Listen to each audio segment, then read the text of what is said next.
एक लड़की थी दीवानी सी, हमेशा मुस्कुराती रहती थी, सबसे प्यार से बात करना, सबको दोस्त बनाती थी, एग्ज़ाम में आंसर्स बताती थी, अपना लंच सबको खिलाती थी, प्यार मोहब्बत की बातों से शर्मा जाती थी, कोई लड़का प्रपोज करे तो भाग जाती थी, पढ़ने में भी अच्छी थी, पर सच कहूँ तो दिमाग से थोड़ी बच्ची थी।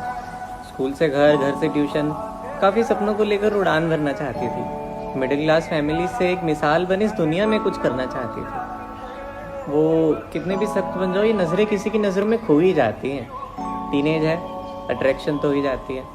वो कहते हैं ना, सच्चे दिल से प्यार करने वाले बस मुंह देखते रह जाते हैं। भोली भाली सुंदर लड़कियों को बस स्टडी पसंद आते हैं। अनजान से दोस्त, दोस्ती से लगाव हो गया। होना क्या था, बेखबर कुछ बातों से उसे एक प्ले बॉय से प्यार हो गया। अब वो दोनों रिलेशनशिप में आ गए। सारा दिन साथ बैठते थे, अपनी सारी बात एक दूसरे को कहते थे। उसके पीछे वैसे बहुत लड़के पड़े थे, लेकिन उसे पसंद वही आया जो सबके पीछे पड़ा था। अब 9 नवंबर को उनकी पहली किस हो गई, 16 नवंबर को उनकी एक डेट फिक्स हो गई। चैन से मिलने के लिए उसका दिल बड़ा बेकरार था। अपनी पहली डेट का उसे बेसब्री से इंतज़ार था। अब वो आई जब, मानो इतनी सुंदर थी वो कि जो देखे वो देखता ही रह जाए, इस तरह बनकर आई वो। चेहरे पे चमक, अदाएं मानो सीधा कुदरत से उतर कर आई हो। आते ही उसने सवाल किया, कैसी लग रही हूँ? अच्छी ना? देखो 6 बजे तक मुझे वापस आना है, अब बताओ कहाँ जाना है? वो लड़का उसके लिए रोज़ ले गया, चॉकलेट ले गया और उसे पहले ही डेट पे ओयो ले गया। अब वहाँ जाते हुए वो थोड़ा घबरा रही थी, उसे कहीं और चलने के लिए मना रही थी। न जाने वो क्यों ज़रा भी ना माना। भोली भाली सुंदर लड़की ने उसे अभी भी ना जाना।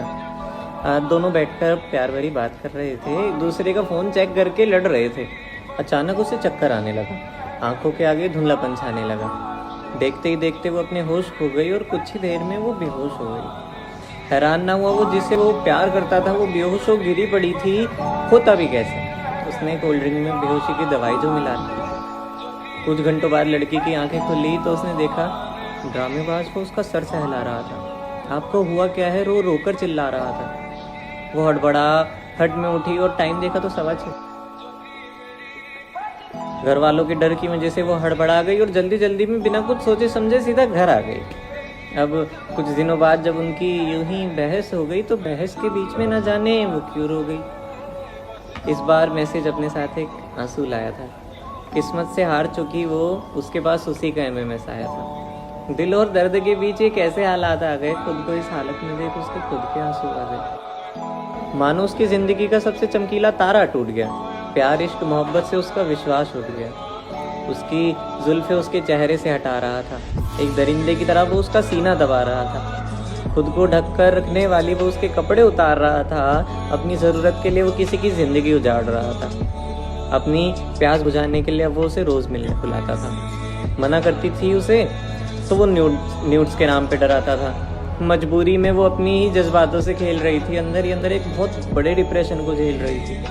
अब वो डिप्रेशन में जा चुकी थी। डार्क सर्कल्स, हमेशा चुप रहना, काफ़ी बीमार होने लगी थी। मतलब मानो ज़िंदगी से हार चुकी वो अकेली होने लगी थी। उसकी आंखों के आगे वो दूसरी लड़कियों को हाथ लगाता था। अपनी सारी बातें उससे धमकी देकर मनवाता था।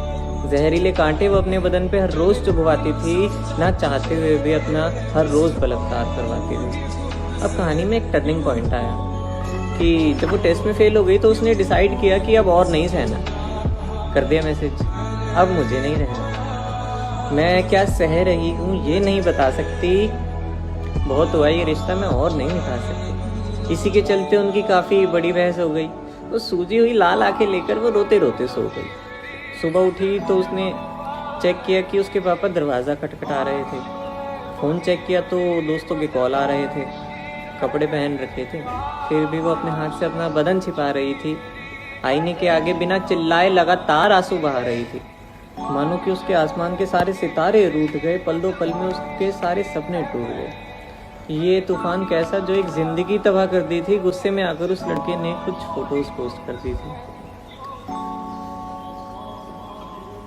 काफ़ी देर तक जब वो बाहर ना आई तो घर वालों ने उसे पुकारना शुरू किया। कोई जवाब ना मिला तो दरवाजे पे मारना शुरू किया। दूसरी चाबी से जब दरवाज़ा खोला तो सबकी आंखें फट रखी थी।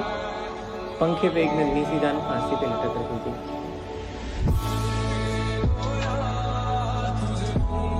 मजबूर अपनी ज़िंदगी से मदद किसी को वो ले ना सकी। गहने की तरह इज्जत को पहन कर रखने वाली वो सदमा सह ना सकी। उसकी माँ सदमे में चली गई। पिता की गोद में खेलने वाली लाडली वो इस दुनिया से चली गई। एक बार उठ जा, बस एक बार उसके भाई पुकार रहे थे, उसके दोस्त उसे रो रो कर निहार रहे थे। एक ही रात में सब खराब हो गया, सिर्फ हवस की वजह से कितना कुछ बर्बाद हो गया। उस लड़के को तो जेल हो गई, पर उसका क्या जो वापस नहीं आ सकती।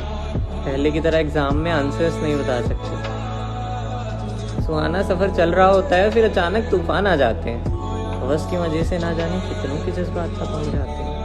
पहले तो खुद ही हजारों वादे करवाते हैं, कमर पकड़ते पकड़ते वो ब्रा के हुक तक पहुंच जाते हैं। 100 कस्में देने के बाद फिर तुम्हें मनाते हैं, और जिनको समझते थे चमत्कार वो बलात्कार कर जाते हैं। इन चीज़ों से तुम्हारी तो लालसा मिट जाती है, मगर औरों के लिए जीना नर्क होता है। मुश्किल है समझना, लेकिन हाथ पकड़ने में और आँख थामने में बहुत फ़र्क होता है। आँख बंद करके किसी पे विश्वास मत करना। हवस के पीछे किसी की ज़िंदगी बर्बाद मत करना।